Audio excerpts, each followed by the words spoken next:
Greetings, Planeswalkers, and welcome to the arena. I am your host, Mint Alpha Lotus, here for another draft of Edge of Eternities. Yeah, our last draft on Saturday went quite well. We got 5 wins, 3 losses. There were a couple of games that didn't really go our way, and that's okay. It was a little tough. Like, it wasn't a great deck, so to go 5 wins, I think was amazing. We drafted Izzet, and in those 8 games, we never once saw that card. So I really wanted to try playing with him, and that did not work out. And yeah, there were a couple of games that I probably played a little bit wrong. I should have held back a little bit more, but I have been finding that playing games on stream adds a whole other level of complication, and I maybe don't play my best on stream, but I think that it's probably a very positive thing to be on stream and trying this out, because yeah, it does I think it messes with my brain a little bit. Anyway, let's get another draft started here today and see how our picks end up. Definitely very exciting. It's always that pick one, pack one. What is it going to be? Is it going to be some sort of crazy bomb? Is it going to be, are we going to be picking a Hymn of the Faller again? What? Yeah, how's it going to pan out?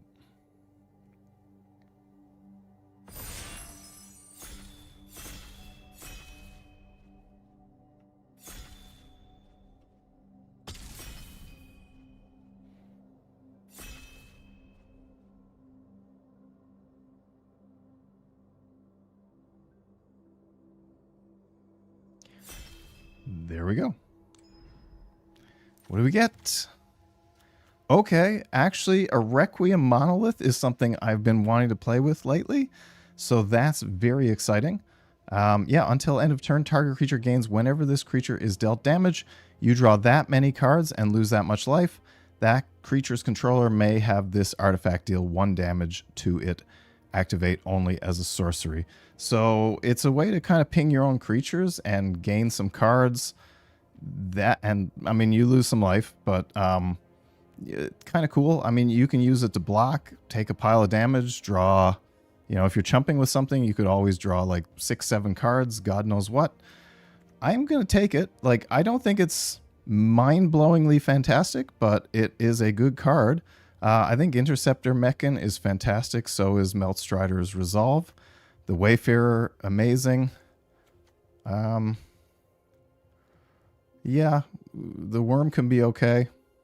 There's some good stuff in this pack. Tezzeret, okay, I mean, we've already got an artifact. Tezzeret is, I don't think it's by any means a good card, but I think that it can be fun. So we might play into Rakdos here. I mean, I wonder what else was in this pack that a Tezzeret got past. That's, I mean, at the very least, I find that he is, when he comes down, people tend to use him as a target. I mean, there's 2 great removal spells in here as well. The Emissary can be good. But yeah, like maybe we do this and we just start thinking about like Rakdos artifacts or something. See how that pans out. I'm not going to pass Tezzeret. Again, you know, not a bomb, not by far not the best card in the set, but I am not passing him, especially when I've already played an artifact, and I mean, this is a card draw mechanism, which is great as well to draw into more artifacts. Okay, so now we've got a vote out here, which is great. The Terrapact Intimidator actually might be slightly better potentially because it can create multiple artifacts or get big. There's also the Pangolin, which is good. So, I mean, red might be very open here. I feel like probably want to grab the Intimidator. It's a great little aggro card that helps you ramp, that plays with Tezzeret. Yeah, creating 2 Lander tokens is fantastic. I really do want that vote out, but we'll have to see. Sawship. The team leader can be okay. Diplomatic relations here as well. I mean, maybe we grab that up. We're not really that fixed into any color currently, so maybe even the Meltstrider's Resolve here. I mean, the team leader might be okay. Saw ship, I find, is not so bad, but I don't know. Let's speculate on green a little bit here as well. I mean, there's also modulation, which can be okay. Like, the team leader is okay, but it's not so good that I want to, like, necessarily pick it over something that might be even better. But then, I mean, do we just start, like, cutting off signals as well? Let's go with that. Okay, timeline color can be good as an aggressive pick. There's also a virus beetle, which I think we're going to take the virus beetle. Again, it's another artifact, so that's good. It helps with card advantage. Yeah, let's grab out the virus beetle. I mean, that's a fantastic pick. Ooh, we are not picking that for sure. Hull Carver is another good follow-up. Like, there's some good black stuff getting passed around. I mean, this is pick 6, and a Hull Carver is okay. Wefstalker Ardent also, I've really liked this card. Really enjoyed playing with the Ardent. But here, I think we just take that. Here, maybe the Decode. Comic Crawler, not a big fan of. I mean, we're into pick 7 here. Decode Transmissions is good to have. The Sky Warden can be okay as well, but I think, like, Decode is just a little more solid here. Okay, Gravpack Monoist is awesome. If we're in red, I feel like maybe even Bombard might be a better pick. That's probably a little bit more solid. And to see one pick 8 is quite nice. Moxite's good here. Yep, let's do that. Yeah, white, red. So, I mean, maybe red is pretty open. Ruinous Rampage. I mean, it's not great, that's for sure. What does that do? Exiles? Yeah, that's terrible. I'm going to grab the Nanoform Sentinel. Okay, wow, Pangolin. In an artifact deck, I will snap pick that.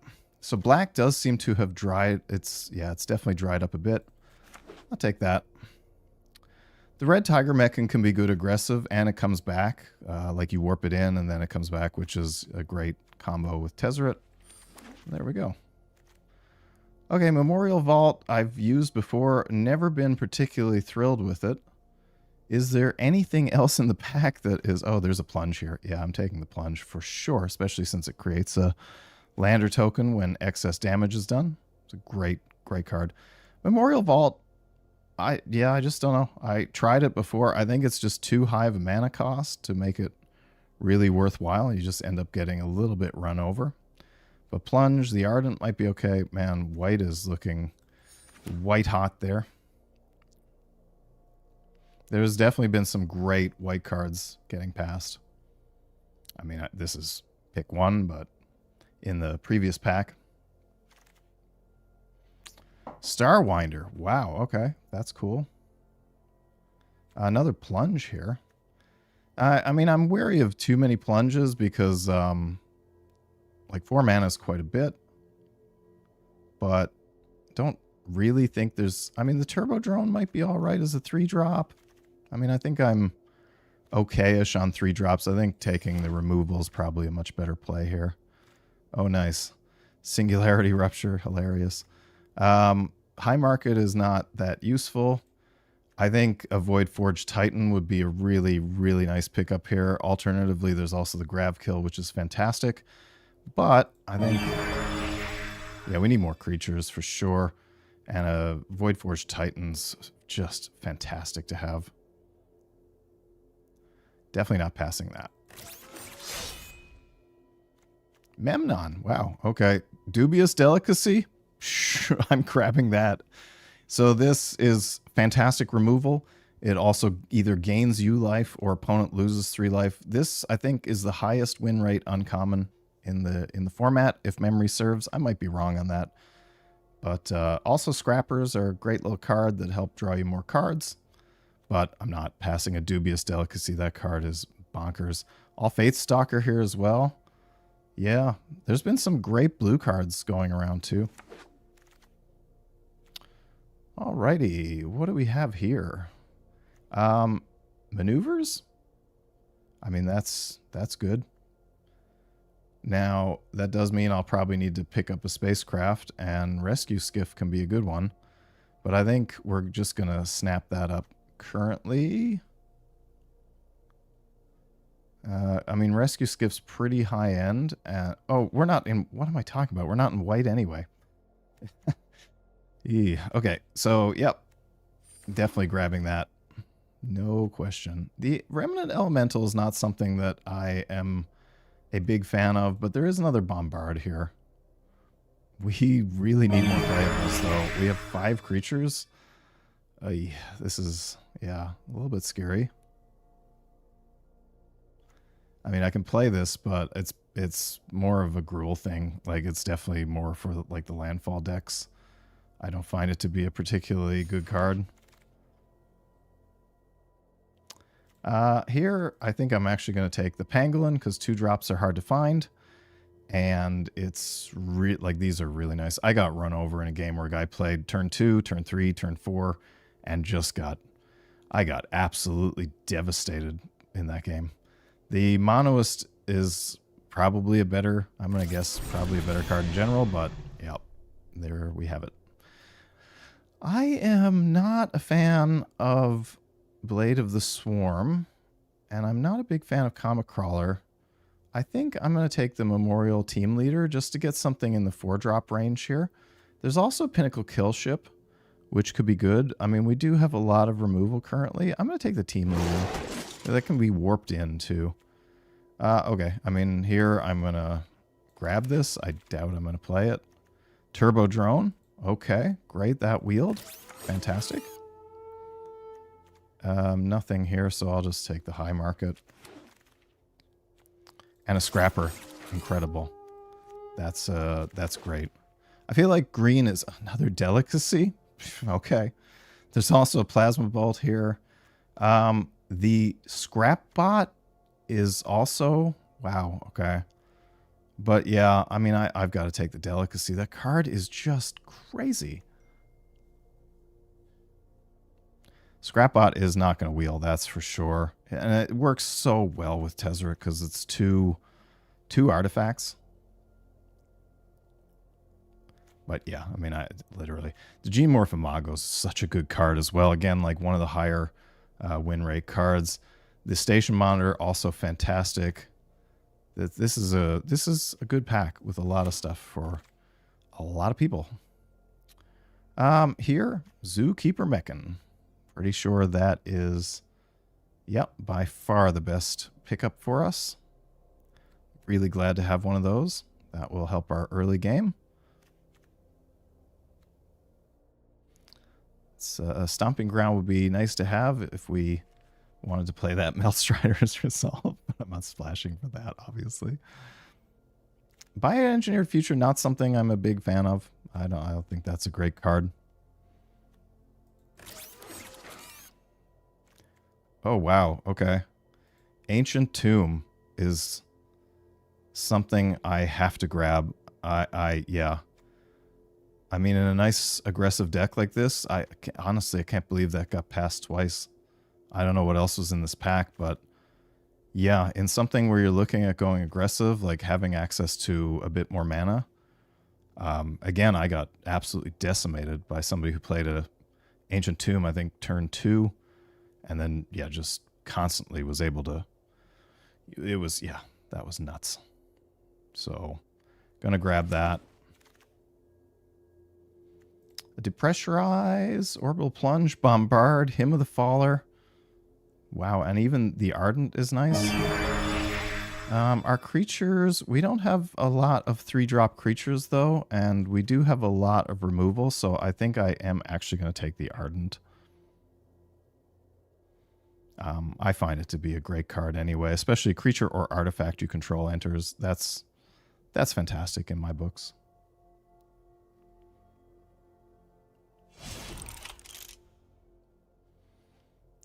Litho breaking, not really where I want to be. Do I want to grab the Monoist here? I feel like very likely. I mean, we've got enough cards now, so now we just want to kind of upgrade some stuff. This is better than the turbo drone, I would say. It's evasive. It creates an artifact. Systems override, orbital plunge, red tiger, mechan. Nothing here that is really speaking to me.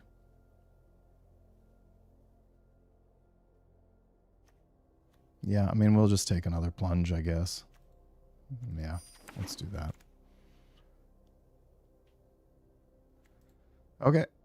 Another mechan. No problems there.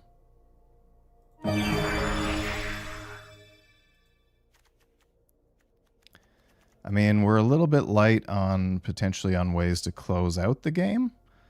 The saw ship can be okay. Like, we probably want another high-end thing here. We can sideboard this. There's nothing else we're going to play. Definitely not going to play that. The plasma bolt nutrient block might actually be... Man, this is a hard decision. Yeah, let's grab the nutrient block. It's an artifact. Here, literally nothing that I want to play. I'm just going to toss that, probably. And Moxite. Bombard. I mean, red was really, really open. There's no question there. Black was certainly not as open, but I mean, we did manage to grab some great stuff. Like a double dubious delicacy is incredible. I mean, how many artifacts do we have here? 15? That's just nuts. Okay, so what do we want to cut here? We've got to cut 4 cards. The saw ship is not something that I particularly love. I mean, I have won some games with it, but let's cut a plunge. Yeah, actually, let's put that in a maybe pile.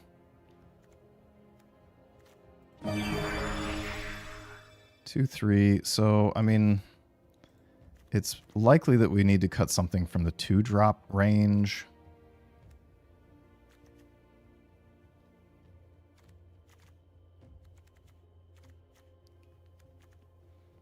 And I mean, we do have to cut 4 cards. I mean, this is probably a maybe.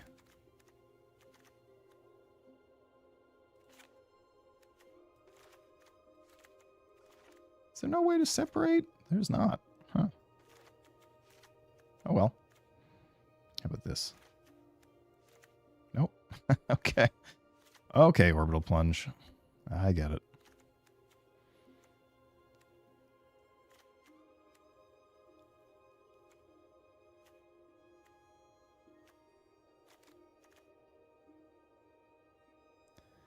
So, invasive maneuvers without a spacecraft, I mean, we've only got the 1.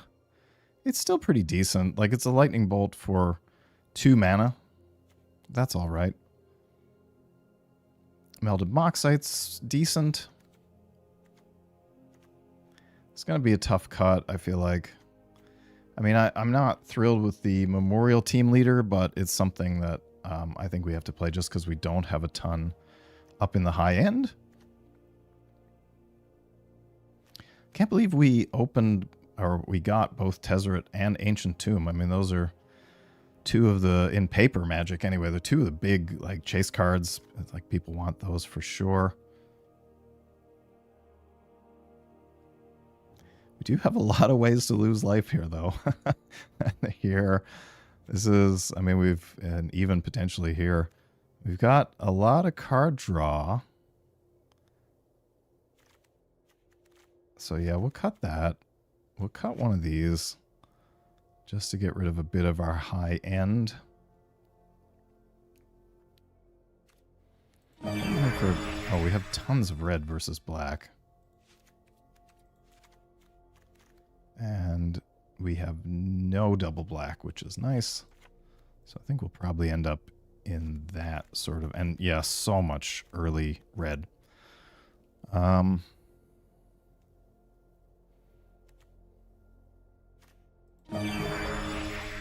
Like, I would potentially cut the Wefstalker Ardent, but I feel like we need something in 3, and I mean, you can always potentially play that on 1.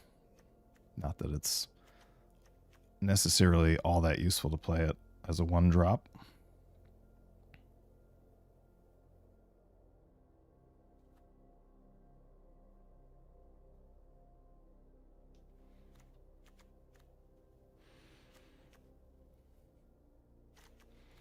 What's our removal situation? So we've got this, this, this.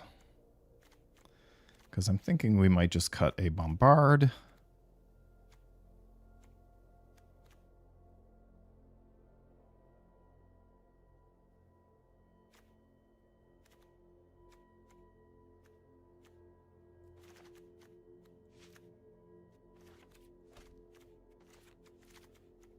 So we've got 7 removal. That's quite high. So maybe we do cut 1 Bombard. Plunges are a little more flexible, even though they are a higher casting cost. Curve 2.8, and we do have like a bit of ramp, which is nice.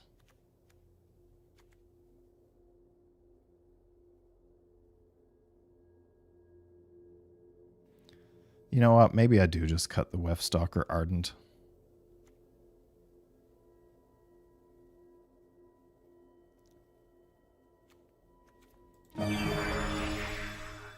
That leaves us in a lot of 2-drop territory, which is, that can be okay. I mean, especially with the Memorial Team Leader potentially pumping all of our creatures.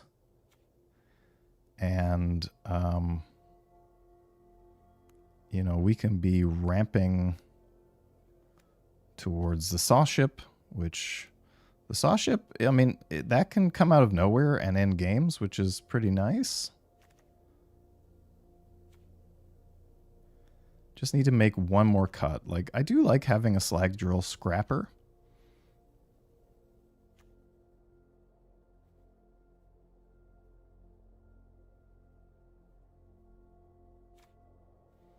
Yeah, we've also got this, but I don't see the need to play that.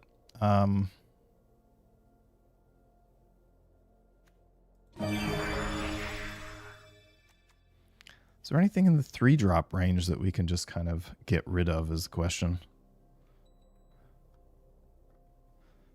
That feels like the most natural place to cut from.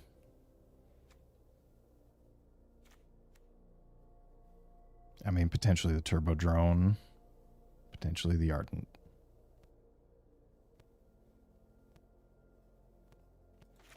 I'm going to cut the Ardent because at least the Turbo Drone, it's, I mean, it helps pump our other creatures. It's more aggressive, and it's an artifact to play with Tezzeret and to play with Oreplate Pangolin.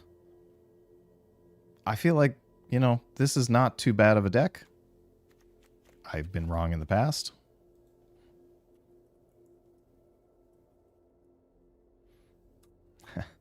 And especially in this format, it's, I mean, it's hard to say. I really have definitely not figured this format out. So, I mean, we only have 6 swamps, which might, that's, I think that's too little. I think we need 7. 7 and 9, probably much safer. 14 and 8. So, yeah, I mean, 61%. That, I think that's a better distribution. 12 creatures, 11 non-creatures. I mean, there's card draw here. There is card draw here. Tezzeret can go for an artifact, of which we do have 2 that he can play out.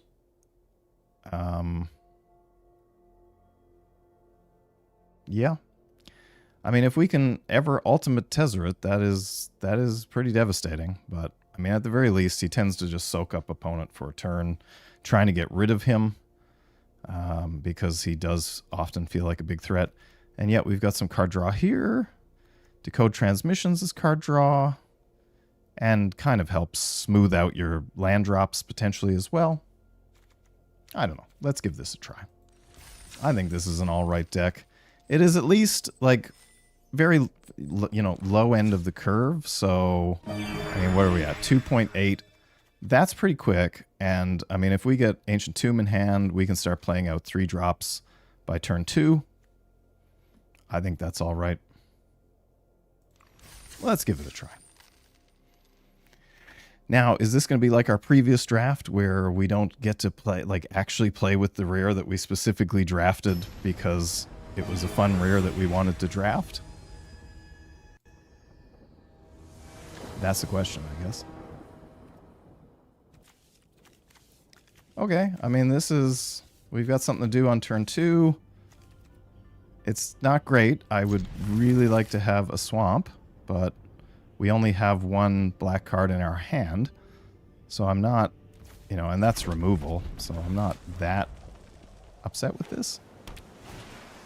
Wow, okay. That's distressing. That's a great first turn play. Warped in the worm. Yep.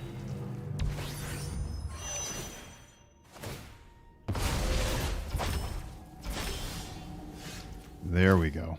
That's all right.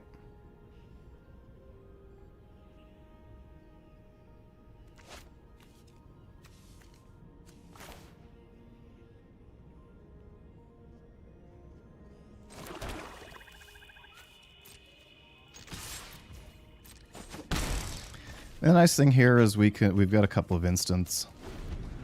So I do kind of want to hold up the Dubious Delicacy so I can get some wow, 3 colors. Amazing. Okay.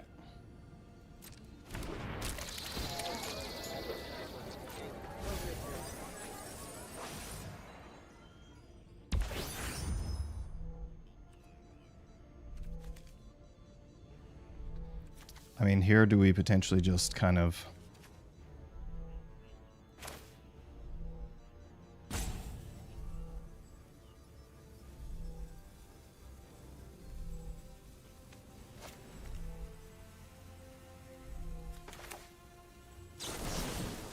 I'm just going to remove this.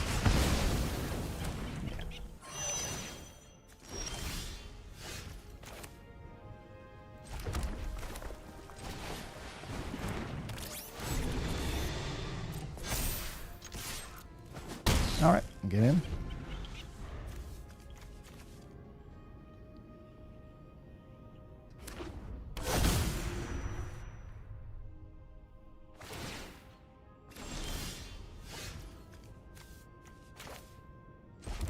Okay, here I think we just play the beetle.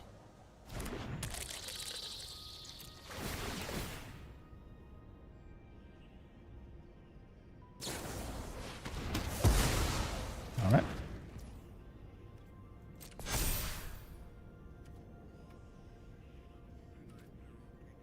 That doesn't exist anymore, so don't feel like there's any need to pay it.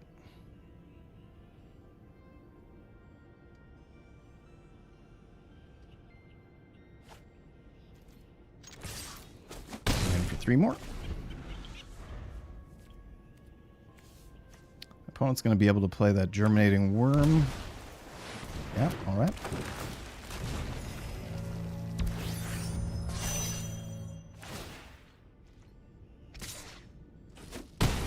Cool.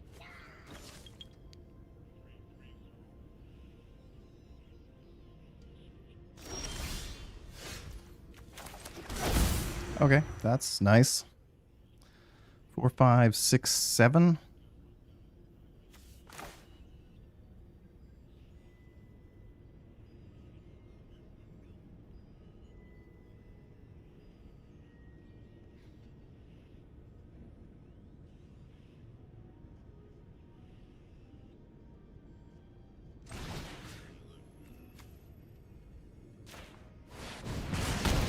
Definitely want to get rid of that.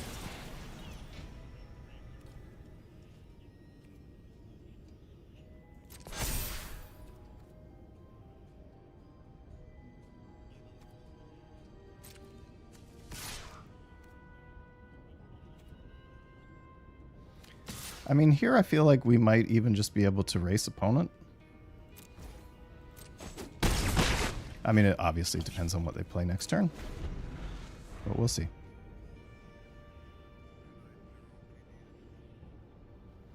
Probably going to crack that lander token to get a swamp on my turn. Does he have some removal? Yep, he's got removal. Okay. Well, that's not good.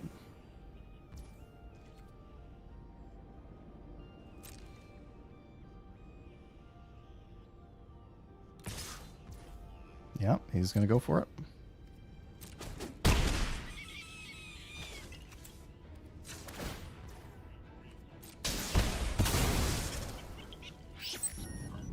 Let's thin the deck out a little bit. Of course, now that we are top decking.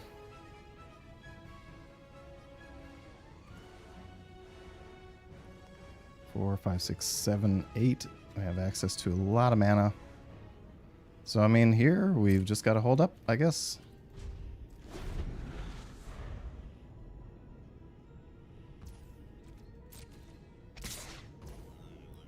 Here we're going to chump.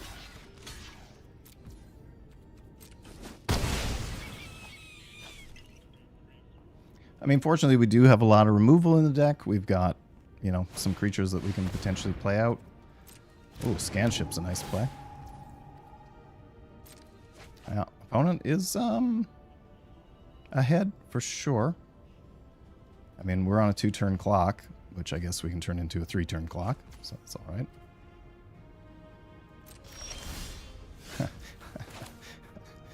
Yep.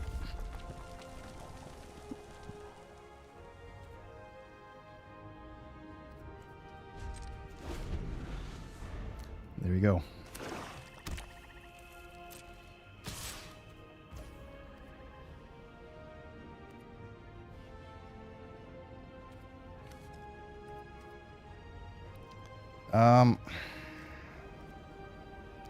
Yeah, this is a little bit. I mean, I want to save the dubious delicacy in case I get a blocker, but okay. Yeah, that's. I think this is game.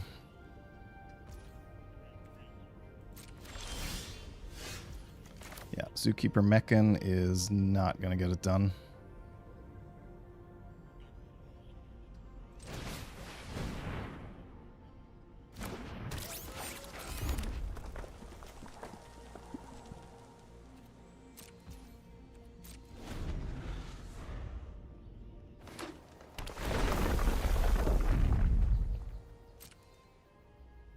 Especially with a Trampler.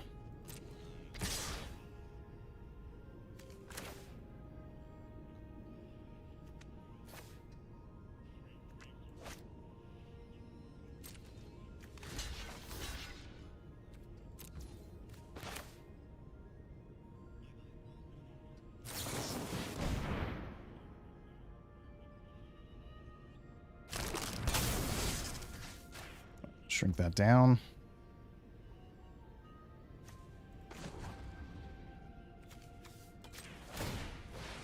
3 life. Keeps us alive. Barely. Survey Mechan. Oh my lord. Okay, so we are 100% in trouble.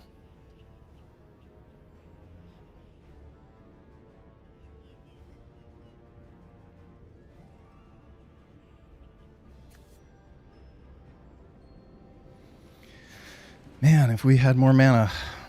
And, yeah. I mean, we need quite a bit more mana, unfortunately. But that would be 5 damage right there. It's still not even enough damage. Okay.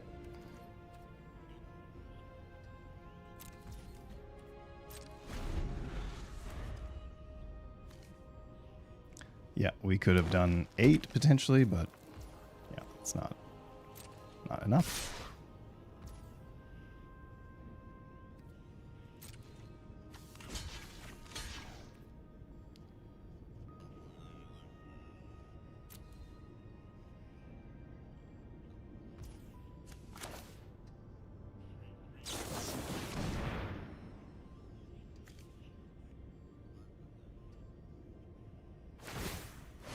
That's game. Yep. And all opponent had to do was crack that at any time. Unfortunate, but yeah. Multiple rounds of drawing land there definitely did not help. That's too bad. Okay, so we're 0-1 so far. We'll see how the next rounds go. Yeah, it's nuts to be in a deck that has like such small mana requirements and still need mana. I don't know. Our curve is so low, and yet we still desperately need more land. I don't know. That's how it goes, I guess. Okay, this is okay. And we've got a first turn play. We've got a second turn play. We'll have to draw into some stuff that's a little bit bigger, but nutrient block is all right.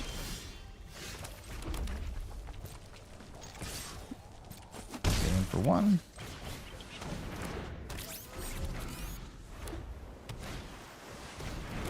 Fire Speedle, sure. Yep, let's do that. Which replace itself anyway.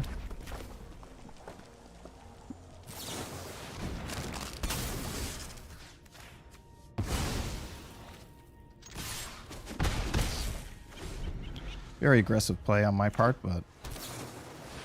Oh wow, okay. So opponent's gonna match me here. Opponent has a ton of life. I am drawing tons of land. So maybe we pull a land out of this deck, to be quite honest. That's, I don't know, 17 land might be too much for something like this, especially with, you know, a few... Okay, so that's...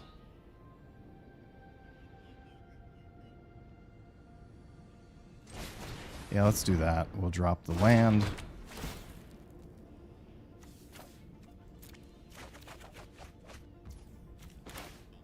Tomb's all right.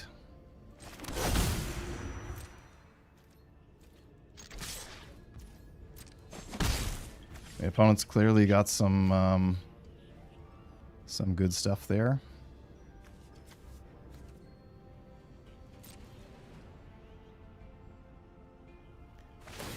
If he's got 4 cards in hand that he can't play out, I mean, he might be multiple colors. But yeah, we'll get a robot token before our turn.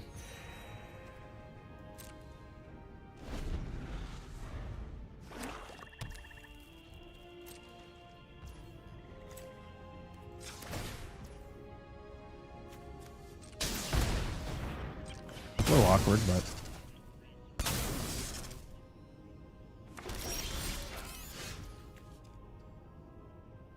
Okay.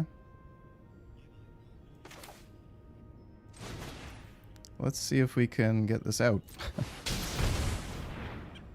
Oh, it's got a counter, potentially? Okay, no. I mean, it feels like they have some removal for it, but if they have removal, then they have removal. And they don't. Okay, cool. That makes our invasive maneuvers a little bit better.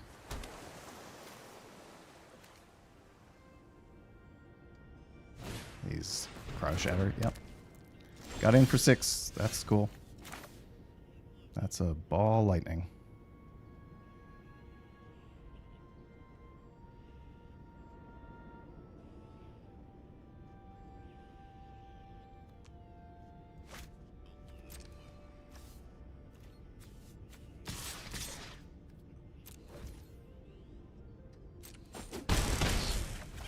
Cool. Pretty sure we're getting the lander tokens here. I can't dream of a world where we wouldn't. Oh, wow, okay. That's fine.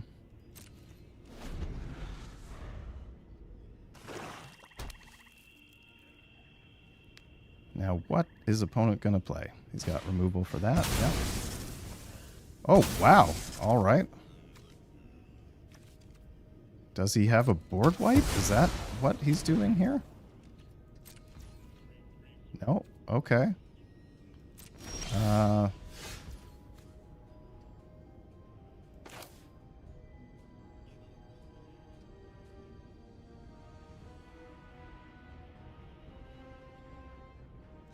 So now we do get to play the Requiem Monolith, which is exciting. Okay. We don't actually get to play it. But he got no value off of that either, which is nice. And we are getting close to beating opponent down with some really small creatures. There's the Singularity Rupture. There it is. Yeah, destroy all creatures. And there is nothing we can do about that. So that's fine.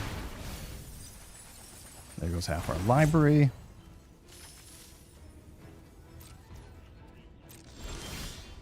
And here comes the land.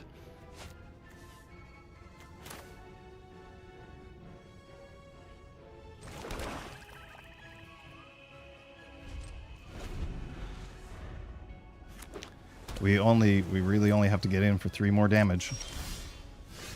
Okay, so Titan. We can see if this... Okay, that landed.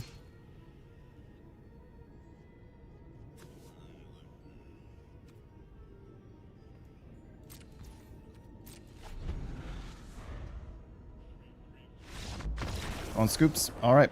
Wow, that was a nail biter. I mean, especially because we didn't play anything particularly amazing the whole game. It was, you know, totally nail bitey.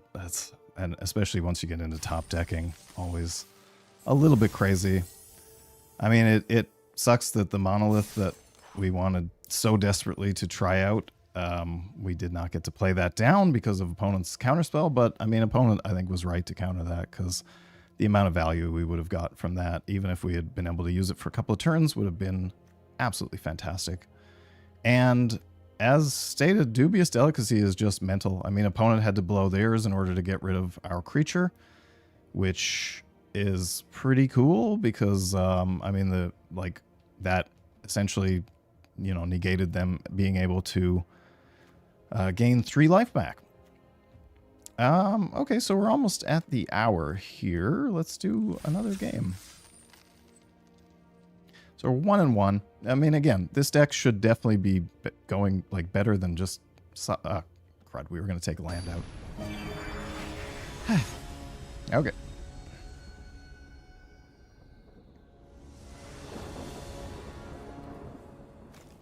Okay, I'm on the play with a few things that I can play. It's all right.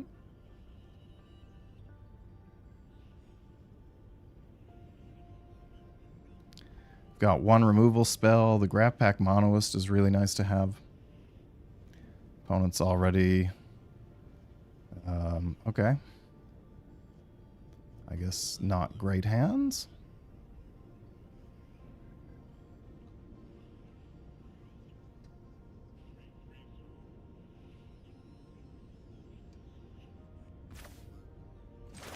Okay, opponent's starting at 5 cards. That's unfortunate, but we'll take it.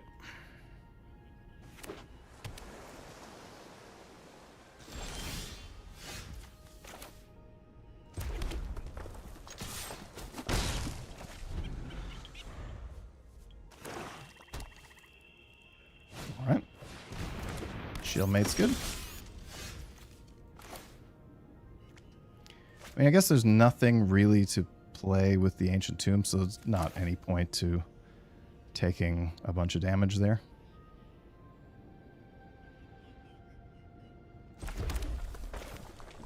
I'm just going to play the Monoist here, I think. And I'm just going to hold up. I don't really want to trade my Hull Carver for the Shieldmate. Don't see the need for that.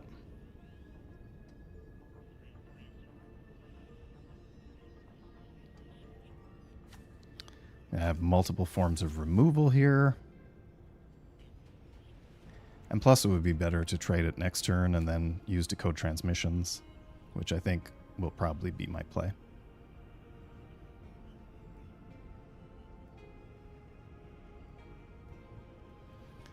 Is opponent going to miss a land drop here? I mean, it's hard when you have to mulligan down to 5. Definitely not the easiest position to come back from. We've got 2 removal here. Again, next turn, I mean, I think I'll just get in. Don't really want to use my removal on a shield mate. Especially, you know, again, if I can decode transmissions. I'm pretty sure if he has no plays here. Okay. Well, then here, I'm going to do this.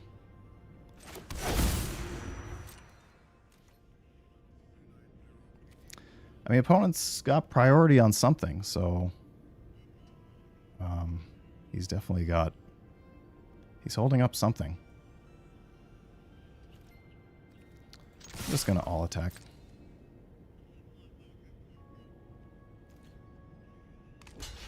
Okay.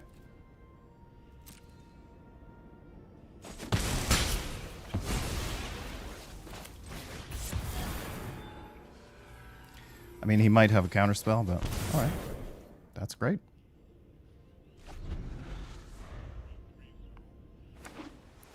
I definitely wanted to play out my land in the case of an orbital plunge. This turn, I think we're kind of going to go off here. A little bit. So we got access to 6 mana.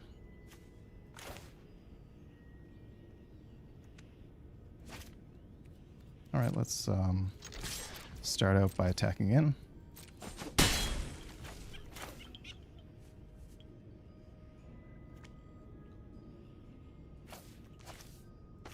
I think here we're going to get down the turbo drone first.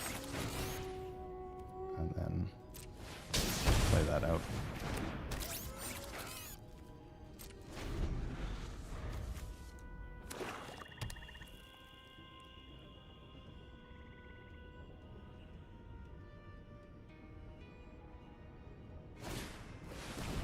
Relic, that's a good play.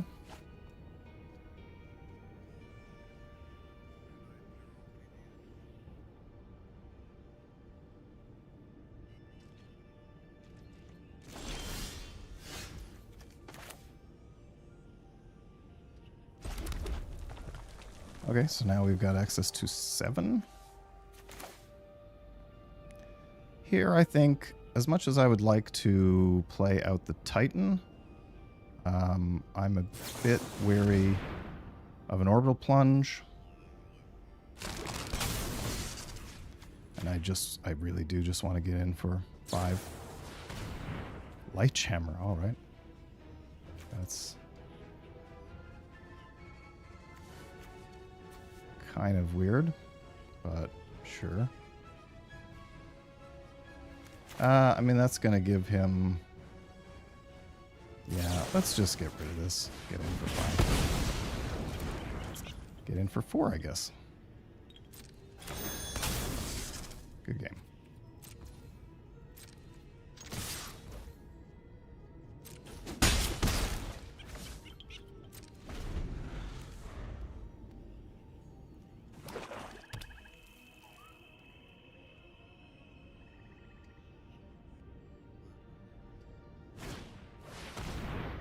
Kanazoa, warped, yeah.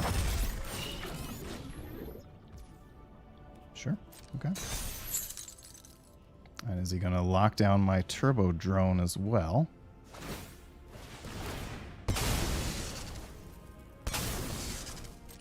Cool. I mean, opponent's tapped out, so we're going to be able to draw cards off of the Titan, which is nice.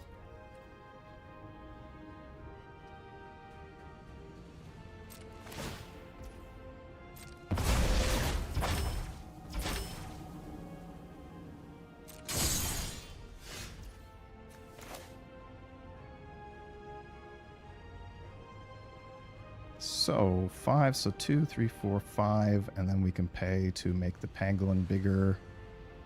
And the Titan. Yeah, let's do that.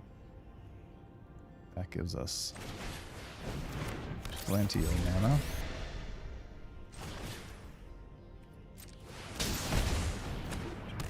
Presenting a few threats, which is nice. He's going to have the Mechanozoa. I mean, we have a flyer. We've got a lot of damage. Like, if all he does is play out Mechanizoa this turn, he can tap down the Titan. Yep. Yep.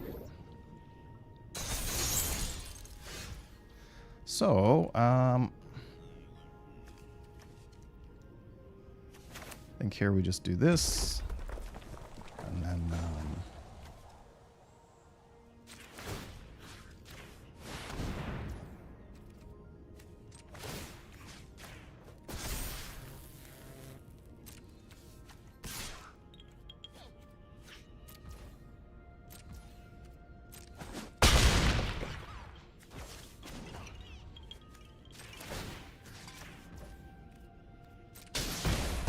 Ancient Tomb coming in clutch, man. That card is just mental. I mean, there's a reason why in paper it's, what, a couple of $100. Crazy card. I mean, yeah, we took a fair amount of damage off it, but does it matter? I mean, it's such a bonkers ramp mechanism. That's... that is so crazy. Okay, so what do we think? Chat, do we want to take out a land and maybe put in, I don't know. Don't even know. Nothing, certainly nothing high end. Maybe the Ardent.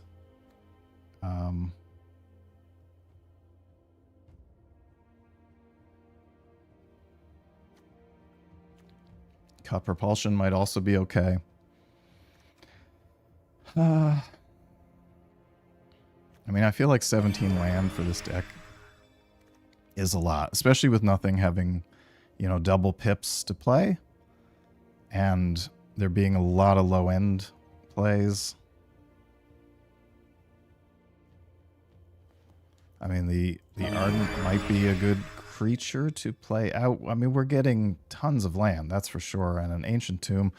But then, like, what color do we take out? Do we take out a mountain, which leaves us with 8 and 7 then? That's a little challenging. I don't know. I don't know.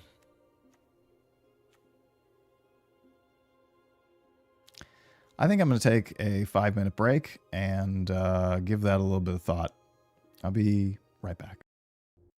All right, we're back. I do really want to cut a land here. I mean, this last game, we really potentially just won it because the opponent had to mulligan twice, and then they got stuck on a couple of lands, and that, you know, we were drawing into too many lands. So I feel like, you know, I mean, this deck is, it can at least play stuff as long as I get 3 land. There's only 5 cards that are higher than that, and I mean, we keep getting the Ancient Tomb, which with 2 land, we can play pretty much anything. I mean, we just need 1 of each color, so I think I am going to put the Ardent in. It's not my favorite card in the world, but like the fact that you can warp it is nice. It is another body on the board, and the fact it's a 2/3 is okay as well. I mean, it doesn't really affect our curve that much. It skews it up a little bit. 16 lands? I don't know. That's, yeah, I think probably a little safer because I am a little bit more aggressive. I don't want to run out of gas, but by the same token, like, I also don't want to end up in a situation where I can't do anything. So I don't know. It's definitely, yeah, one of those situations. So 2-1, not too bad. Yeah, that first game unfortunately was a bit of a loss because we really just didn't draw into anything. Let's give another try. All right, already into a game. Fantastic. And if this doesn't work out, we can always go back to 17. Again, it's been such a weird situation. It's like, I have 16 lands. How do I have... How? Whatever. I mean, there's turn 2, turn 3 plays here. I'm on the draw. Please don't draw any more land. Oh, nice. Opponent on my play. Okay. Get something down here. Wow. Opponent with a crazy good start. So we've got a virus beetle. That's all right. The opponent's going to get some value off the Starfighter pilot, but next turn we might just delicacy that to get rid of it. Yeah. Okay. I'll take it.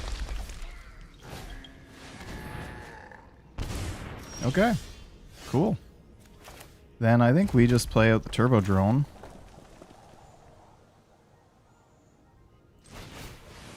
I really want to remove his card if I can just play to the board. And here we hold back. Lightsmith, alright.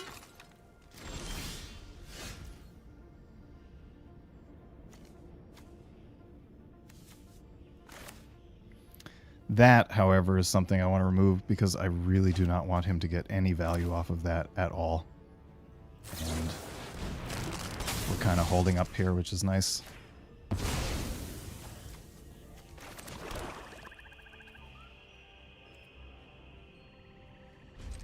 I'm just gonna hold. We can start getting value off of the monolith this turn.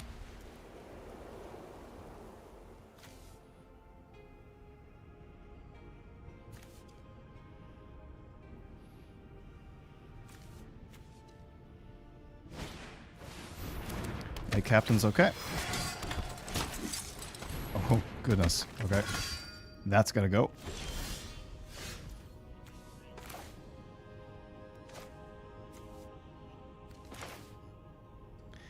And opponent is starting to run out of steam here, which is nice. So we'll get out the Pangolin. And then we're going to evasive maneuvers that Servandum. Because that cannot stay. Good. Next turn we can even potentially play the Monoist. Though the Monolith is probably a better play. Start growing the Pangolin. Shepherd, alright. So opponent's kind of out of gas. We will play the Monoist.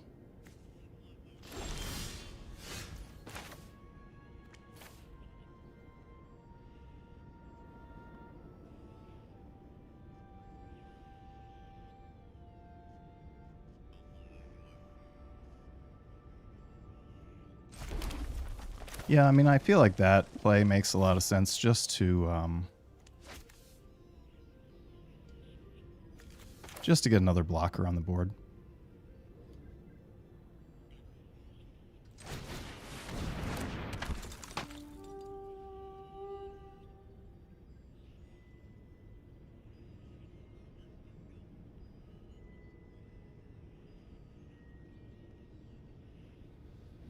Or, I mean, do we want to... No, I don't want to.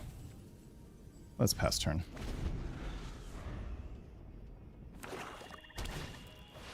Yeah, Starport security is fine.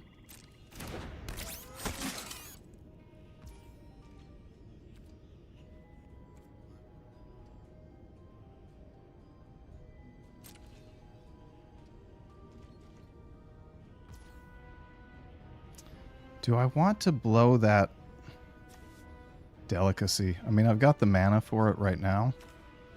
Don't really... Yeah, let's do that. Let's be aggressive. Let's get him down to 3 life.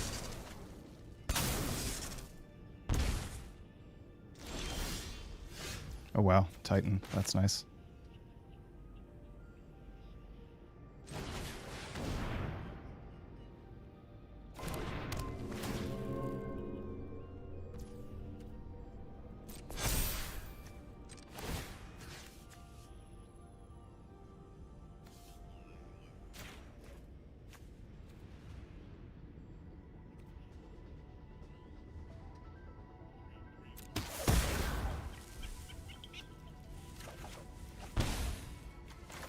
Amazing. That is fantastic. Okay.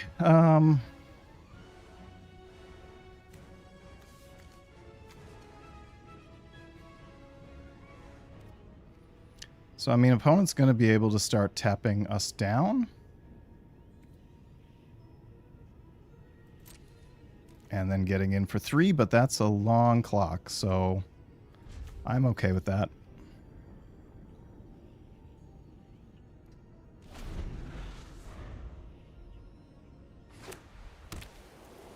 All right.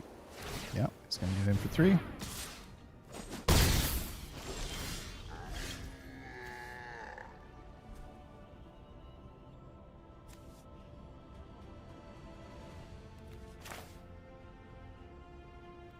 Let's start with this.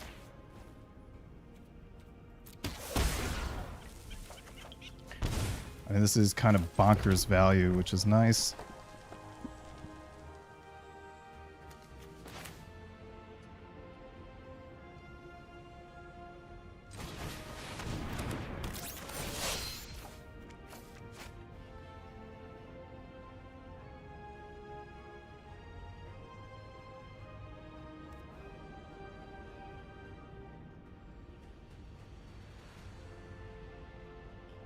I feel like, no, I just want to get the Mechan down.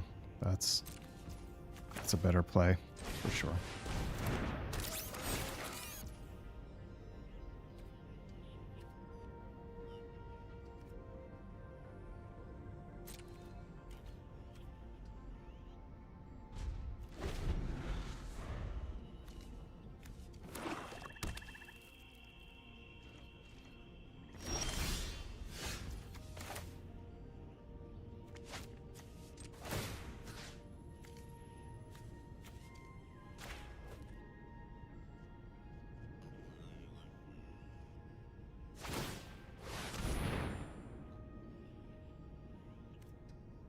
All right. This is nice.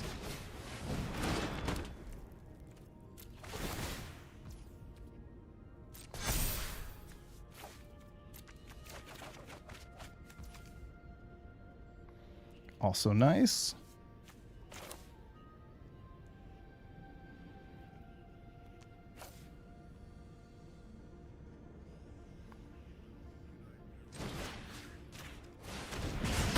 Rid of that.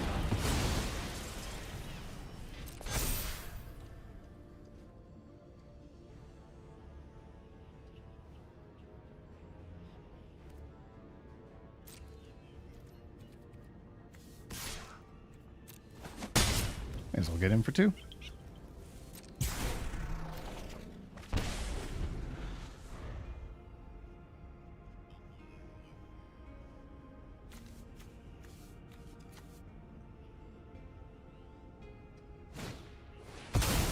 Okay, cool.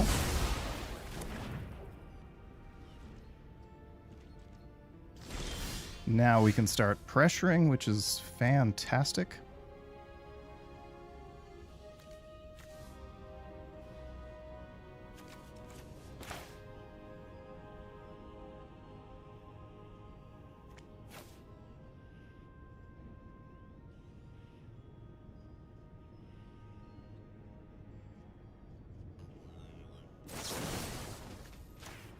Get rid of that.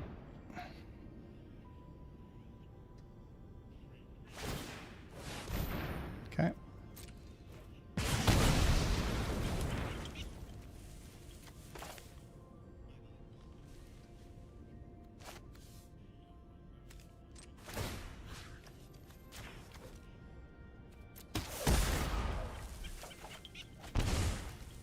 Oh, goodness.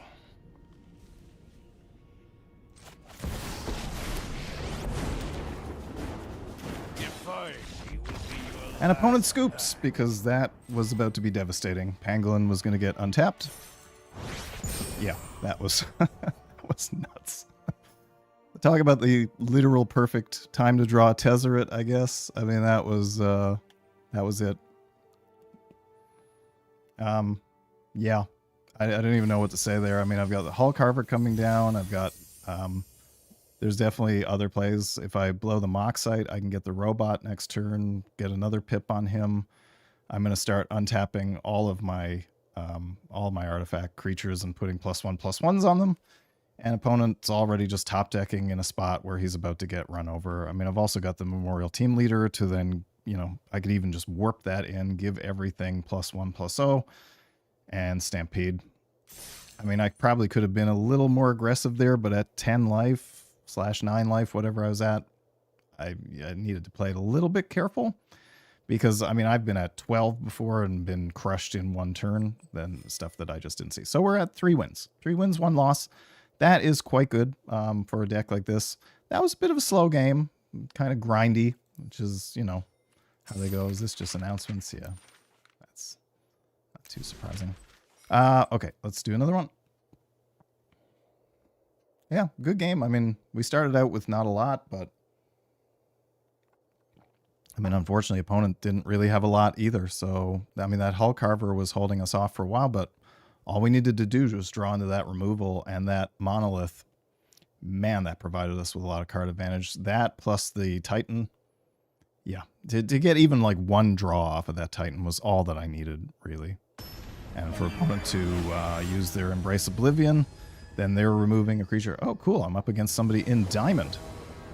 That's kind of neat. Okay, this is not what I want to see. I mean, I've got a couple of turns to draw into something, and I mean, it's not like I'm doing anything particularly fantastic with it. I'm going to keep this, I think.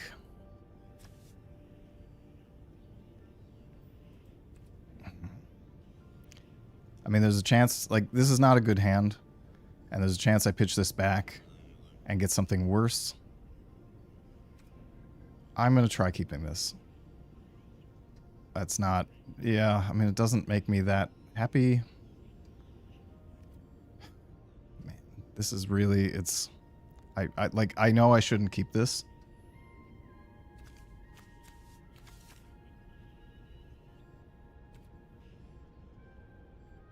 I shouldn't keep it. No, I can't. Okay, I mean, this is at least multiple cards. We can toss the Titan, stuff we can play, and especially if we draw into something else.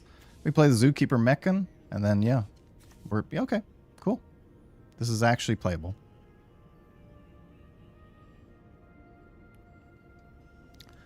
Very glad I did this. This is a much better curve of a hand. It's always, you know, a little nerve-wracking when it's like, okay, I can play this hand. It's not good. Pray to God to get into a mountain and hope, you know, but no, this is much better. And yeah, I mean, we can always play the Decode to try to draw into more land. I definitely do not want to be missing land drops here. But yeah, I think we play, on turn 2, we play the Zookeeper Mechan. Okay. Sucks to drop the Void Forge, but that's how it goes. Okay, we drew another land. That's all right.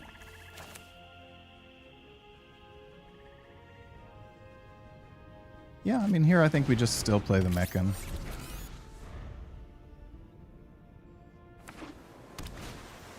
Cool.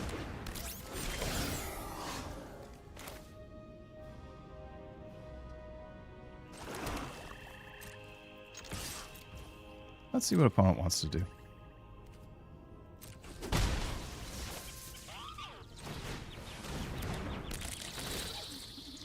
Now we've got a nice blocker for that Navigator. He might want to trade anyway, just to tap it. Yeah, not too surprising.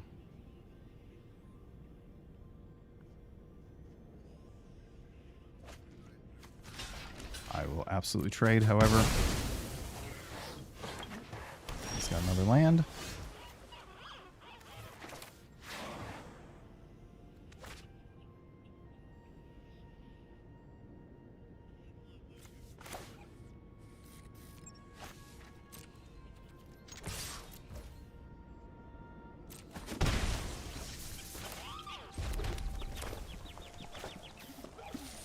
We don't have any 1-drops that are... Oh, no, we do have a Slag Drill Scrapper.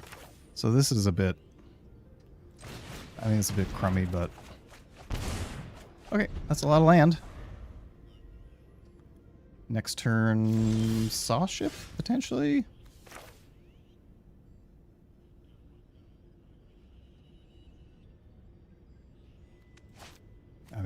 just...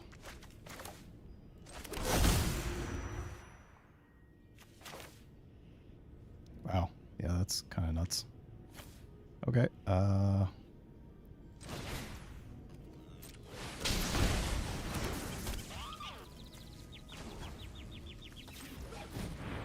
No, that's not what we want to do. We want to do this.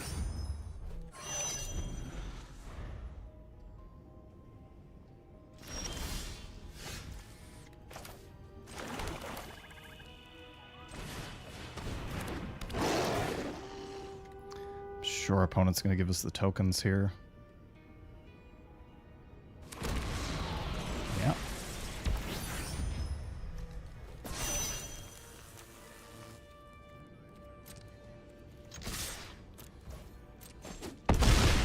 We are totally okay with those lander tokens. End of turn. The opponent's stuck on no land. Scoops. So that's 2 we've won now, just based on mana being a mess, which, you know, doesn't feel good.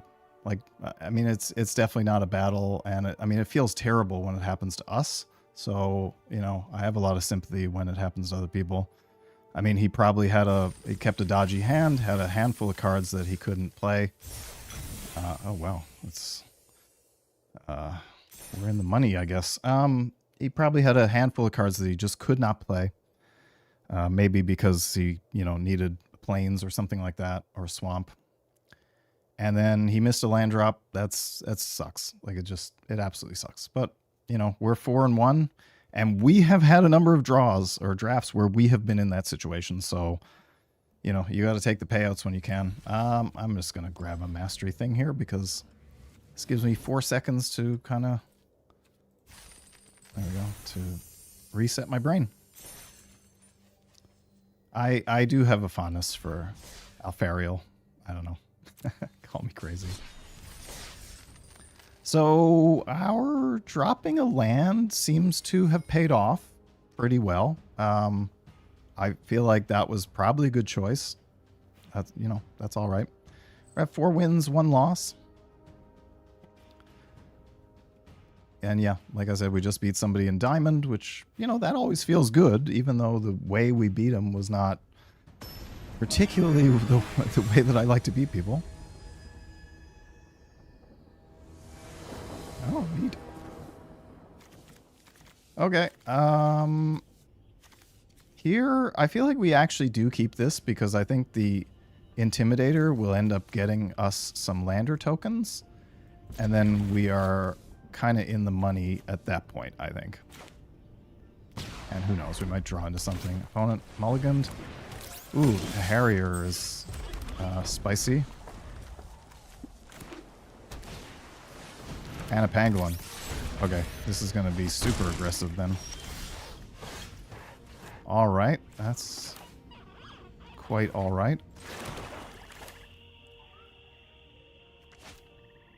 I feel like here we just get rid of the Pangolin before it gets out of hand.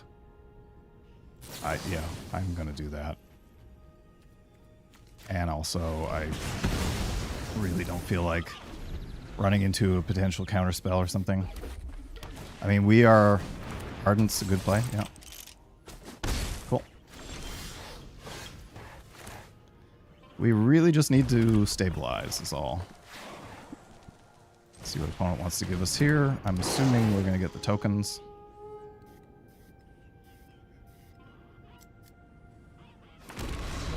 Yeah. Not surprising. Next turn we can plunge that Ardent. And then we're well on our way to stabilizing, I feel like.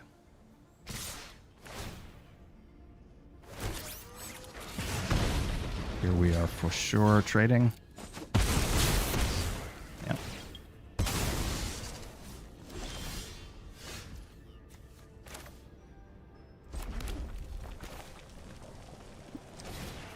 Here we're plunging. Opponent's only got 2 cards. Like I said, we only need to stabilize. Starfield Vocalist, okay. That's gotta go.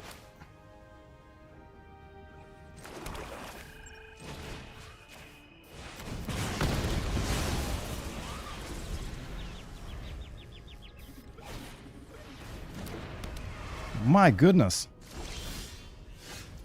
The hits just keep coming here. Literally.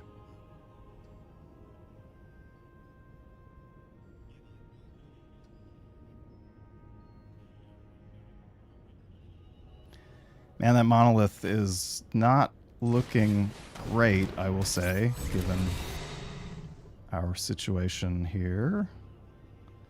I don't even know if I maybe just want to... Yeah, you know what? I'm going to get the pangolin a little bigger. I'm kind of putting my eggs in one basket here, but that's okay. All right.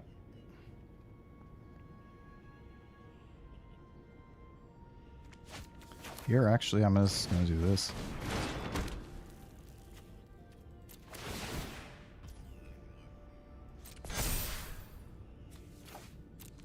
Drawing some more cards. That's great.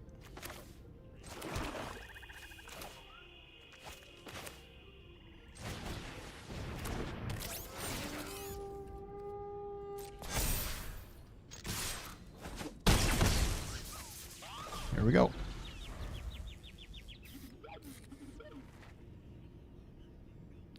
Next turn, we're in a position to potentially get in for a lot. It's all right. Okay. Bombard. Oh, nice. We got out of bombard range. That is just so fantastic. All right, then here we're going to do this. We'll pay for that.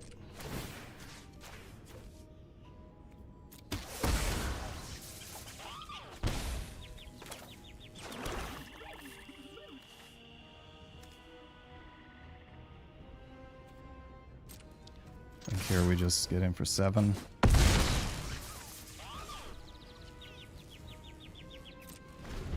We'll hold everything up. Don't know what opponent's got.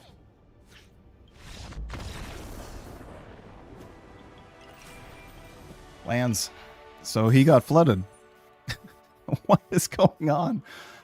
This format, this set, man, like the number of times I've been flooded out or screwed, the number of times I've gone up against opponents who've been flooded out or screwed or wrong color. I mean, again, lack of fixing. Oh, wow. We got upgraded into Cruel Claw. Cool. I'll take it. Not that I'll probably ever play it. So, I mean, 5 wins and 1 loss. We're ahead on gems now. We got our entry feedback. And, I mean, I do feel like this is actually a really good deck. Like, it's quite solid. Maybe not the greatest deck in the world. There are a few things that I would like to have changed around in it. But that's the way it goes. I don't know. I am a bit surprised that it's gone 5 wins, I'll admit. But 3 of those were completely unfair games. I mean, we really only got 2 real wins out of this deck. And I mean, maybe today is just my day to have a little bit of luck in Magic after a few drafts of having like brutal luck. I will say that Monolith is an unbelievably amazing card. The few times that we've played it out, that has been so powerful. Just the card advantage you get off of that. Absolutely nuts. And I feel like, you know, if you're attacking in and you're going to sacrifice a creature, you can at least get like maybe 3-4 cards. I mean, you're going to lose that much life, which is, you know, very necropotency, let's say. But yes, I don't know. That's the joy of playing black.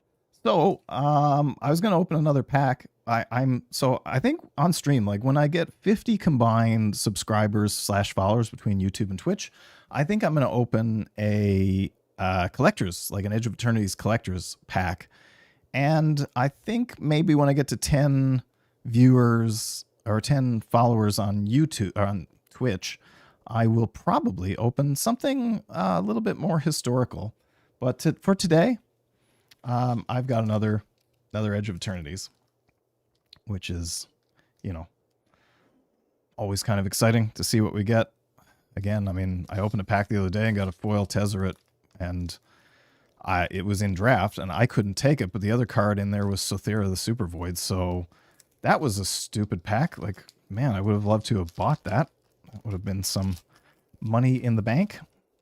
All right, so since we're doing this, let's go over to the card select screen, the card view screen. Let's see here. Let's also do this. I always feel like I'm just too tiny here in this view. So there we go. I mean, there's really no need for me to be that small. But yeah, we're still tweaking like all of our settings, our OBS. We're still making improvements all the time, trying to just make this stream better, more fun. Yeah. Thank you. I'm really actually very excited to get to the point where we have like 10 followers on Twitch, because then we can start integrating like channel rewards and stuff. So the token we got is a robot/lander token, which I think is one of the more common tokens that you can get in the set. Slivers, absolutely brutal. Drones, absolutely brutal. I think isn't there one other one that's really rare that I don't even know if I've seen it yet, just because, yeah, it's based on how many cards use these tokens, and drones, landers, and robots are, the two things that the most cards generate. All right, Melded Moxite to start, which, again, I feel is a really good card. Like, we have definitely been playing it to some good advantage in this draft, and especially with something like Tezzeret, where it is an artifact that generates an artifact. So that's great. And, I mean, for red, like, it's got this kind of loot ability that allows you to discard a land and draw into something else and potentially a land again, or maybe two other things if you don't even need any more land. This card I do not like at all. I'm not a fan. I mean, I've seen people play this, and that's great. I think, like, if you had something like weapons manufacturing, I think this becomes a much better card, because you can sacrifice the weapons manufacturing tokens to make it bigger, gain life, and, ping opponent for 2 or start destroying their creatures. In the weapons manufacturing deck that I drafted, this probably, like, trying to grab up as many of these as possible probably would have been a serious strategy. But then also, like, I don't think I ever got weapons manufacturing to really go off. I mean, there was only one game, I think, where I had a ton of tokens down on the board. This card also not good, in my opinion. Sinister Cryologist. It's one of those cards that we've seen again and again and again in different sets, and it's just one of those tricks that you can play out. But, like, often they have flash on them. Without flash, I don't see how this is really of any value. Like, a 2/3 for 3 is an okay stat line, I guess. Warping it for 1, like, I really don't get what the trick is here. Like, it's usually, these things are usually much better as a defensive trick, I find. To try to use them aggressively, they're fairly unpredictable. I mean, I guess you could use this on something with Death Touch to kind of negate the Death Touch potentially, if you can get it down to the point where, like, it doesn't do any damage. This card I really did not like when the set first came out, but I have changed my mind on it. And again, it creates 2 different artifacts, which is nice because it creates a robot and then you attach this thing to it. The fact that it's 5 mana, not great, but I mean, I've been beaten by this card a bunch of times. And in the late game, this can be really good, especially if you've got like the Knight Captain that can go search this thing up. And the fact that it's only 3 equip, that's great for something like this. +1, +2, and flying. That's value. Like, that's really good. It makes your creature evasive. It actually boosts them up and gives them like a toughness boost. So, I mean, if you put this on a Gravpack Monoist, what is that now? 3/3?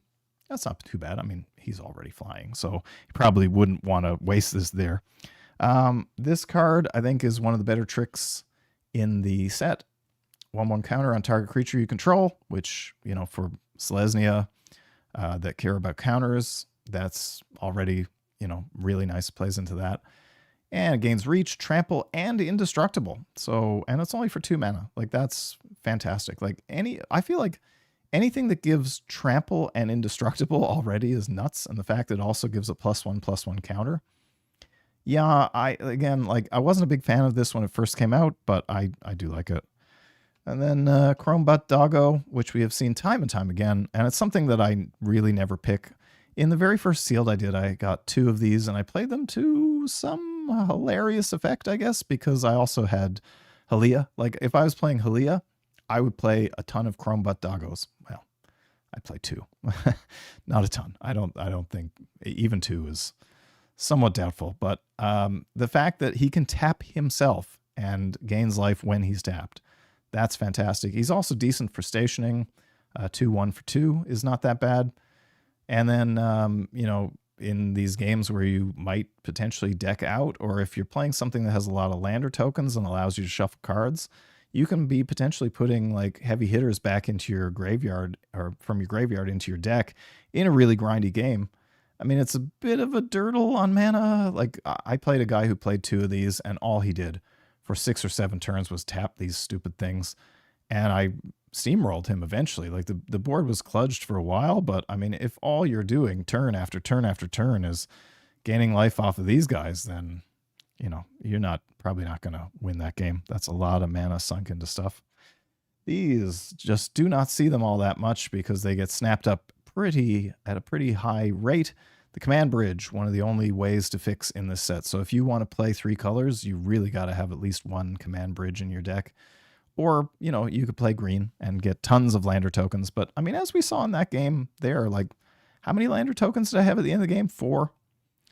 It is sometimes hard to find the mana. Like, you kind of almost need to take a turn off and blow all of your lander tokens. This guy I got in the first pre-release, and he is incredible. My God, like, we never see him in draft. Like, he just does not. He's snapped up so fast because he is an uncommon, I don't want to say bomb, but like, he's pretty close to a bomb. I mean, the fact that he triggers his effect when he comes onto the battlefield can just allow crazy attacks out of nowhere. And in the first sealed I did, I had this Servandum, I had the other Servandum, and I had Halia Guided by Light.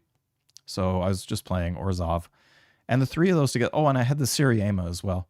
That deck was nuts. And I didn't do that well with it. I think I came in 3rd or something in the tournament. And the reason I came in 3rd was because I was playing sleeves that were 15 years old, and they were sticking together, and my land was just all clumping up. I couldn't shuffle them properly, and I didn't even realize it at the time, which is really frustrating. And I've said this in stream before, that was the paper tournament where I took 14 mulligans, or 12 mulligans in 10 games. It was 4-round tournament, and I played 10 games. Did quite well based on, you know, not being able to shuffle properly and the fact that I had to take never-ending mulligans. There was one game I mulliganed 3 times because it wasn't even like, yeah, this hand is not good, I don't really want to play it. It was literally like, I have 0 land, 7 land, 1 land, 6 land. I just can't play this hand. Wow, the uncommons in this pack are stacked. Codecracker Hound is so good. One of the best blue common / uncommons, I think. I would say, yeah, probably the best. Codecracker Hound is kind of what we saw out of Dragonstorm, like a Sig Appraiser, but you can cast this thing twice. You can warp it in, station something, get your card, then play it later if you're not under a whole lot of pressure.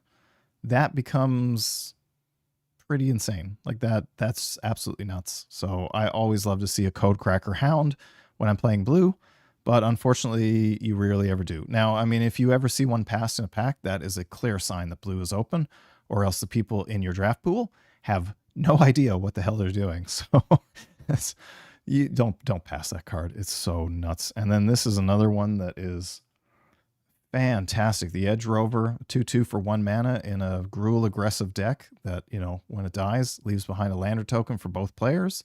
So it's symmetrical in that, but I mean, you can usually get in at least twice for this thing before it goes away. And then often you're trading your creature for theirs. So what have you done? You've granted each of you a lander token. You've taken off 4 of their life, and you've traded your card for theirs. That's nuts. So, I mean, you know, not every card, I guess, can be, not every uncommon can be fantastic. So this is the stinker of the uncommons. And I mean, it's not a bad card. Like, in and of itself, it's not bad. Target creature gets +3/+2 until end of turn, and if it was cast for its warp cost, it also gains trample and haste until end of turn. That is not bad. You know, to get this out early on in a super aggressive like a Rakdos deck, you know, where you're playing timeline colors, you can warp out a timeline color on turn 2 and then cast this on it. I mean, I guess it already has haste, but I mean, you're doing 5 damage either way. You can warp out something that's even bigger. This is great. And I mean, speaking of warping stuff out and doing absolute stink loads of damage, I mean, an anti-causal vestige, which I am thrilled to open an anti-causal vestige in a pack. That is a card that I think has been severely undervalued, underappreciated. Even in Historic, I mean, there are Eldrazi decks that are running Historic right now. I don't see this card. So I don't know why, because it's stupefying in my opinion, especially if you warp it out for 4 and you get all that value off of it. When this creature leaves the battlefield, draw a card, then you may put a permanent card with mana value less than or equal to the number of lands you control from your hand onto the battlefield tap. That's stupid. Like, that's so stupid. Warp 4, and you can play it for 6, and it's a 7/5. So, I mean, if you play this turn 5, you warp this out, you cast the previous thing, you can swing in for 10 trample on turn 5, and then when it leaves, you draw a card, and you then put something that is 5, because turn 5 you have 5 land, put something that's 5 casting cost or less onto the battlefield tapped. And anything with an enter the battlefield ability, man, that's instant value. So this also kind of like wombos with a few of the cards in the set, like the assassin, the Drix assassin. Man, like, you can warp this in, warp in the Drix assassin. You then throw this into exile when when it leaves, you gain the effects of it. And then when the warped assassin leaves, this just comes back into play. So you can get this out on turn 4, 5. I think it's 5 or something like that. 6. I don't know. But anyway, I mean, you just get like crazy value off of this. It's so good. And a card that I don't know. Well, I see a lot of people play it. I'm not a fan. The Debris Field Crusher.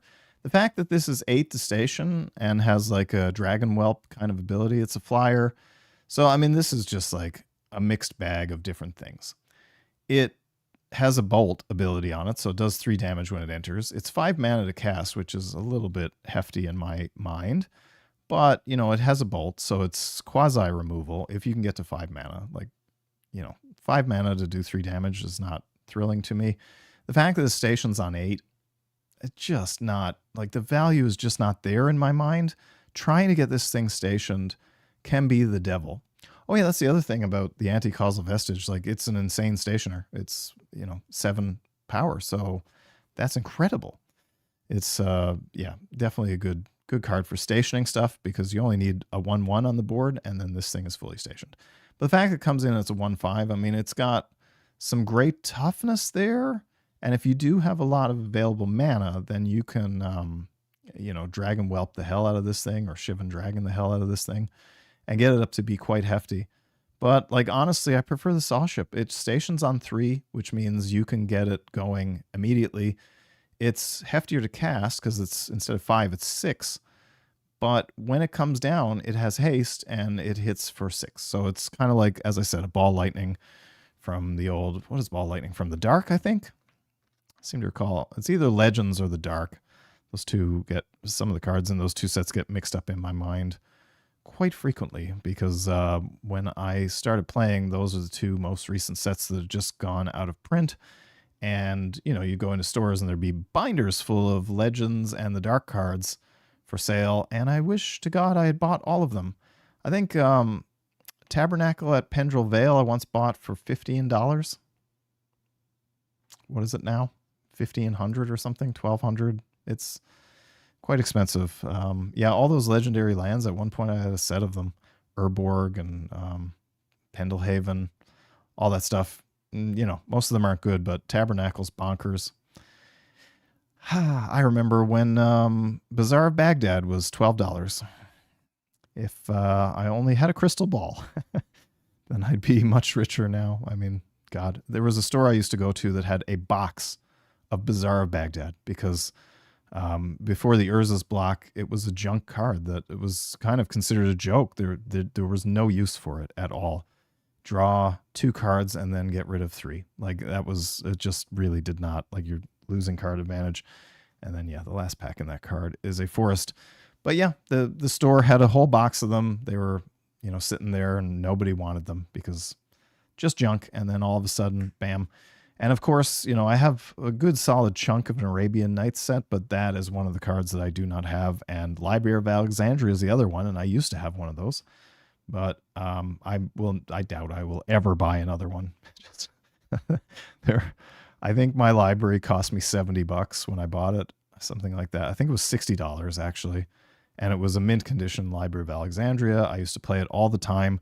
That card is nuts. If you've never played it, get together with your friends, print out a proxy, try it out. It is so fun.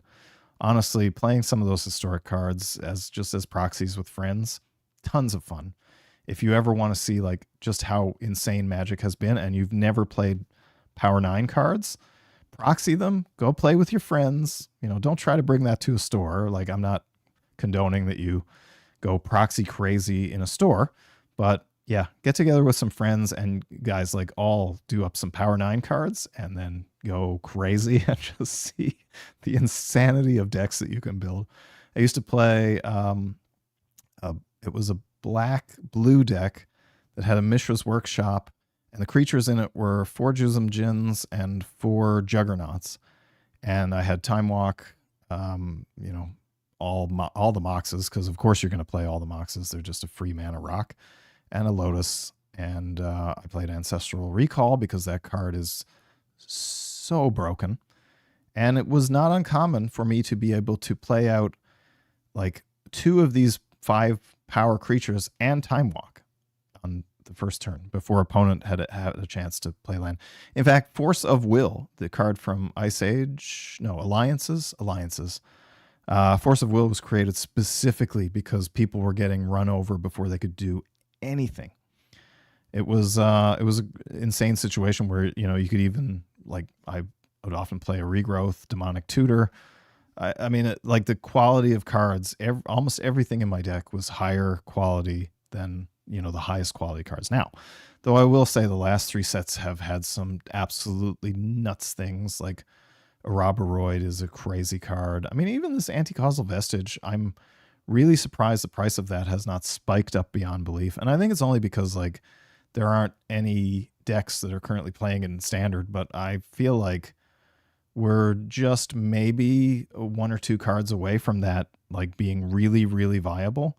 If you could get if you could warp an Anti-Causal Vestige out on turn 3, something like that, I mean, my God, that would just be silly. Okay, so that's me ranting about the way Magic used to be. And here's our deck. I mean, so what did we learn today? We learned that Ancient Tomb is monstrous. I mean, even with the life, we have so many ways to lose life in this deck. As I said before, this Ancient Tomb, the Voidforged Titan, the Requiem Monolith. This deck is something that allows us to really grind ourselves into the dirt. But I mean, the amount of both mana and card advantage we get off of that more than makes up for it. And with 2 Dubious Delicacies in the deck, 2, I mean, we can at least gain some of that back. It would have been nice to have like a Grav Ship or something that had lifelink on it. I really, like, this deck really needs a Grav Ship. I feel like I would much rather have a Grav Ship than like the Ardent. I mean, there's no comparison in a deck like this. The fact that, you could station up that Grav Ship and then start with the lifelink attacking into opponent makes the pinging from these different things like a little less bad.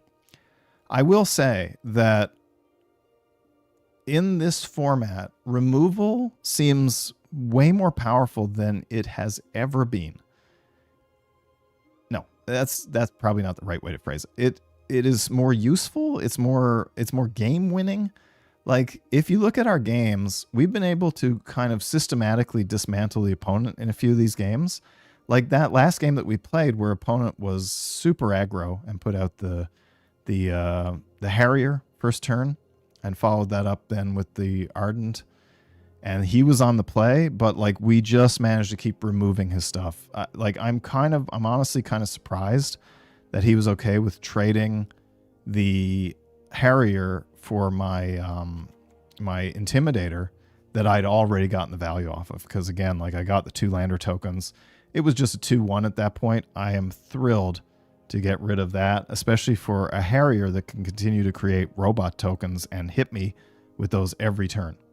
Man, that was when he decided to exchange that. I'm like, yeah, we're going to actually stabilize here. And we stabilized at 11 life. Like, it's not even like we were at 5 or something like that. 11 is still like, it's, you know, a little bit scary for turn 4, 5, whatever. But it was cool that we were able to do that. So I think like what we've learned here, I mean, so we've got 2 orbital plunges. We've got the Bombard.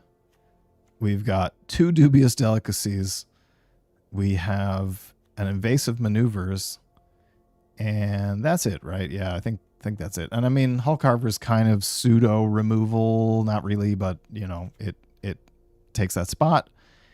And then like I feel like we can, with that, the goal of this deck is dismantle the opponent's board with removal, especially early game stuff. Like if we're able to play out something like, you know, at a certain point we played the invasive maneuvers. I think it was against the Ardent, wasn't it? The Wefstalker Ardent that he played.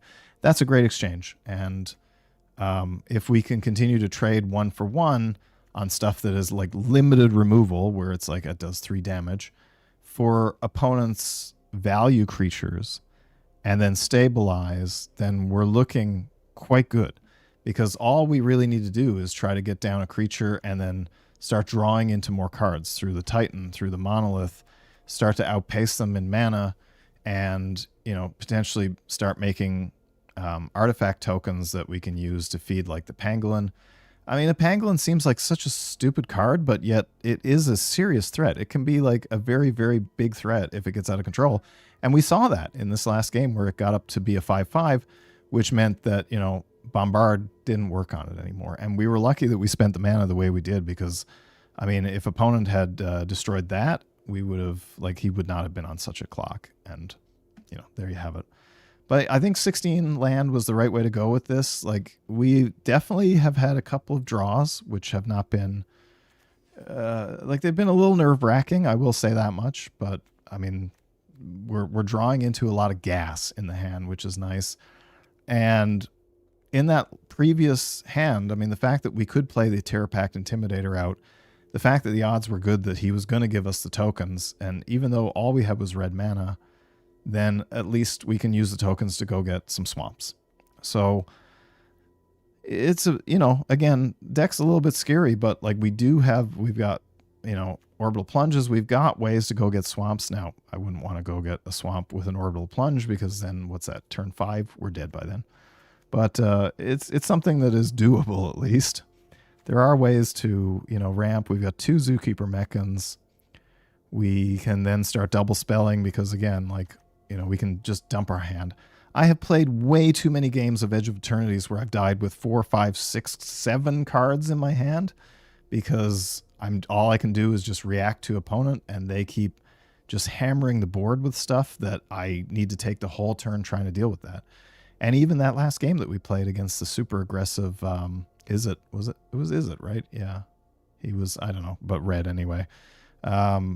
Even the last game that we played against him, like, we were only able to kind of keep up with him until we got to a point where we were starting to outpace him. And he did start missing a few land drops, and then he had nothing left in his hand. And the fact that he also had to mulligan put him in a situation, like in an aggressive deck, you don't want to be mulliganing, because the minute you start top decking, that's it. And speaking of that's it for another stream from me. You know, we didn't get to finish this. We don't usually get to finishing. And finishing these drafts on stream is not necessarily the purpose of these things. I'm just trying to challenge myself to draft more and to talk about these drafts and strategize things out and, you know, chat with the community. Like, it's great when people pop by and we can talk about, you know, the latest metas and everything Magic. Anyway, I do hope you enjoyed today's stream. And again, like, using this monolith was nuts. Like, I wasn't expecting it to be as good as it is. It's quite good. I really like that. I could even potentially see this making its way into some standard decks because, you know, drawing cards with black is always nice. But yes, and I guess our next stream is on Wednesday, so I hope to see you all back for that. Until then, everybody, stay mint.